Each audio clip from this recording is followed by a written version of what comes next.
मी अजय वर्मा आणि आपण सगळे पाहतात राष्ट्रप्रथम न्यूज। सध्या यावेळी आम्ही विरार पश्चिमच्या नारंगी ग्राउंड मध्ये उपस्थित आहोत। इकडे आज 25 वर्ष हा ग्राउंडला झालेला आहे। त्या संदर्भात इकडे परत एकदा एक क्रिकेट स्पर्धा आयोजित करण्यात आलेली आहे। ग्रामीणची स्पर्धा झालेली, आता ओपनची स्पर्धा चालू आहे। त्याबरोबर आमच्या बरोबर इकडचे जे मान्यवर आणि पदाधिकारी उपस्थित आहे, आम्ही त्यांच्याकडनं जाणणार आहे, कारण की ह्या ग्राउंडचं ओपनिंग स्वतः आप्पा लोकनेते हितेंद्र ठाकूरनी केलेलं आहे। आणि आताही सुद्धा केक कटिंगच्या कार्यक्रमामध्ये आप्पा उपस्थित होते आणि त्यांनी वचन दिलं या सर्व मान्यवरांना की परत येणाऱ्या पुढचे 30 वर्ष ते त्यांना संरक्षण देणार आहे। आम्ही त्यांच्याकडनं जाणार आहे कसल्या प्रकारचं नियोजन त्यांनी केलेलं आहे खेळाडूसाठी आणि ते पुढच्या भविष्यासाठी जे येणाऱ्या युवासाठी काय संदेश देणार आहे। आपल्या बरोबर सर, आपला परिचय। रजनीश पाटील। काय सांगतील सर? आप्पा स्वतः इकडे उपस्थित होते आणि त्यांनी सांगितलं का त्यांचं हस्ते या ग्राउंडचं ओपनिंग झालेलं, आज 25 वर्ष पूर्ण झालेलं आहे। नक्कीच सांगायला आम्हाला खूप बरं वाटते, कारण ह्या जागेवर आप्पाला माहिती आहे, आम्ही ज्यावेळी बोलायला गेले त्यांना परवानगी घ्यायला की आम्हाला अशा जागेवर ग्राउंड बनवायचं आहे, तेव्हा इथे चिखल होता, खाडी होती, तेव्हा ते आम्हाला बोलले हे तुम्ही जे करायला निघाले ते शक्य होईल का? आम्ही बोलले तुम्ही तुमचा आशीर्वाद आमच्या मागे ठेवा, आमचं गाव आमचं मंडळ सगळे आमच्या लेवलला प्रयत्न करू। दरवर्षी प्रत्येक वर्षी टुर्नामेंट असते, एकूण एक टुर्नामेंटला आप्पा येतात, उपस्थिती देतात, दरवेळी आमच्या सगळ्या मंडळाचं कौतुकाची थाप मारून जातात आणि आम्हाला ह्या गोष्टी फार अभिमान आहे।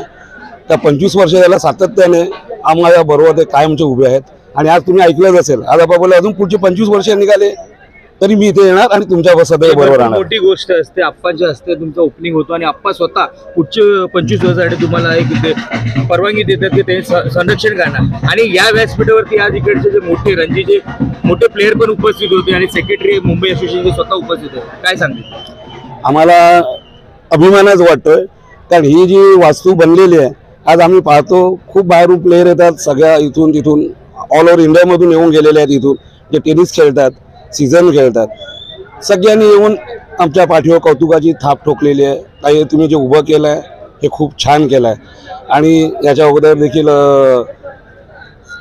आपलं प्रवीण आमरे साहेब आलेले होते, वाडेकर साहेब आलेले होते, म्हणजे खूप दिग्गज येऊन गेले आणि त्यांनी दरवेळी आम्हाला कौतुकाची थाप पाठीवर टाकले। त्याच्यामुळे आज 25 वर्ष अजून आम्हाला खूप आमची उद्दिष्ट आहेत।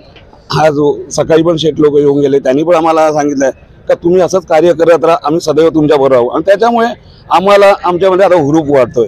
तर इकडचे नारंगी गावातल्या आणि युवकांना तुम्ही काय संदेश देणार आपल्या क्रीडाच्या वतीने? काय सांगणार सर, आपला परिचय? तुकाराम मांगेला। ज्यावेळेला मैदान बनलं होतं ते ॲक्च्युली हे मैदान म्हणजे आमच्या गावाचं एकतेचं प्रतीक आहे, सिम्बॉल ऑफ युनिटी आहे। खऱ्या अर्थानं गाव काय करू शकेल त्याचं एक प्रतीक आहे। त्याच्यामुळे ज्यावेळेला बनलं गेलं त्यावेळेची जी पिढी आता सध्याच्या घडीला पाहिलं तर त्यांनी 40 ओलांडले, 50 ओलांडले। जे तरुण आजच्या घडीला या नारंगीचं प्रतिनिधित्व करतात त्यांच्यासाठी एकच सांगेल की जो वसा इतक्या वर्षांना सर्वांनी जपला आहे त्याचं अजून चांगल्या पद्धतीने कसं जतन करता येईल किंवा चांगल्या पद्धतीने तुम्ही कसं पुढे नेता येईल, आणि हीच युनिटी, हीच एकजूट पुन्हा एकदा तुम्ही दाखवून द्यायची आहे आणि या एकजुटीनं खऱ्या अर्थानं अजून काही चांगलं करता येईल त्या दिशेने तुम्ही प्रयत्न करा। 25 वर्ष अगोदर खाडी होती आणि 25 वर्ष नंतर आज एवढा मोठा चांगला ग्राउंड म्हणजे खूप मोठी कौतुकची गोष्ट आहे। आणि इकडे विरार पालघर मधून भरपूर चांगले खेळाडू शिकून पुढे गेलेले आहे भारतात खेळासाठी। काय सांगणार आजच्या युवांना तुम्ही? आणि त्यांना ते सांगतो की ज्या आता खाडीच्या ठिकाणी नंदनवन फुललेलं आहे, तुम्हाला ज्या फॅसिलिटीज पाहिजे, ज्या सुविधा पाहिजे त्या देण्याची तयारी आमच्या नारंगी ग्रामस्थ क्रीडा मंडळाची आहे। फक्त तुम्ही मेहनत करायची आहे। बघा, मेहनतीचा प्रश्न आहे, जर तुम्ही मेहनत नाही केली तर इतक्या सुविधा इतक्या फॅसिलिटी देऊन काहीच उपयोग होणार नाही। कारण प्रत्येक वेळेला नारंगी ग्रामस्थ क्रीडा मंडळ एक बॅकबोन म्हणून तुमच्या पाठीमागे राहील, पण तिथे प्रत्यक्षात जाऊन तुम्हाला परफॉर्मन्स करायचा आहे। इथून जर एखादा खेळाडू पुढे आला, मुंबईसाठी खेळला, कदाचित देशासाठी खेळला, तर आमच्यासाठी तो सुवर्ण दिन असेल। कधीपासून हे कार्यक्रम स्टार्ट झालेला आणि कधीपर्यंत असणार आहे? सुरुवात जी झाली होती खऱ्या अर्थानं 9 फेब्रुवारीचा दिवस होता, 2000चा साल। आज 9 फेब्रुवारी आहे, गणेश जयंतीचा दिवस। म्हणजे आम्हाला आनंद वाटतोय की प्रत्येक वेळेला आपण गणपतीच्या नावाने कुठल्या कार्याला सुरुवात करतोय आणि वाटलं नव्हतं आम्हाला इतकं काही भव्य होईल, पण आज बघता बघता 24 वर्ष निघून गेलेत आणि रौप्य महोत्सवी वर्ष इथे जापानच्या साक्षीनं ज्याचं उद्घाटन झालं होतं आणि रौप्य महोत्सव एक अनोखा तो योगायोग सुद्धा आहे की आपण त्यावेळेलाही होते आणि आजही आमच्या सोबत आहेत। मोठे मोठे मान्यवर या व्यासपीठावर बसलेले आणि चांगली त्यांनी लोकांना प्रोत्साहन वाढवला। सांगण्यात आलं की ह्या NCC चषक 2024च्या वतीने जे पण लोक आले इकडे खेळायला त्याला एक चांगला उत्कृष्ट पुढे भविष्यासाठी देणार ते, तर काय सांगणार त्यांच्याबद्दल? नाही, त्यांच्यासाठी तेच आहे की इथून तुम्ही ज्या वेळेला पुढे जाणार किंवा तुम्ही प्रगती करणार त्यावेळेला नारंगी ग्रामस्थ क्रीडा म्हणून नेहमीच तुम्हाला साथ देणार आहेत. पण ते जात असताना खऱ्या अर्थानं आपल्या गावाचे सुद्धा नाव कसं पुढे होईल याच्या दृष्टीने तुम्ही प्रयत्न करायचे आहे. आणि प्रत्येक वेळेला ॲज अ खेळाडू म्हणून जात असताना खेळाडू वृत्ती तुम्ही जोपायची आहे. तुम्ही खेळाडू म्हणून जरी किती मोठे झाले पण कदाचित एक माणूस म्हणून तुम्ही मोठे झाला ते तुमच्यासाठी चांगलं असणार आहे.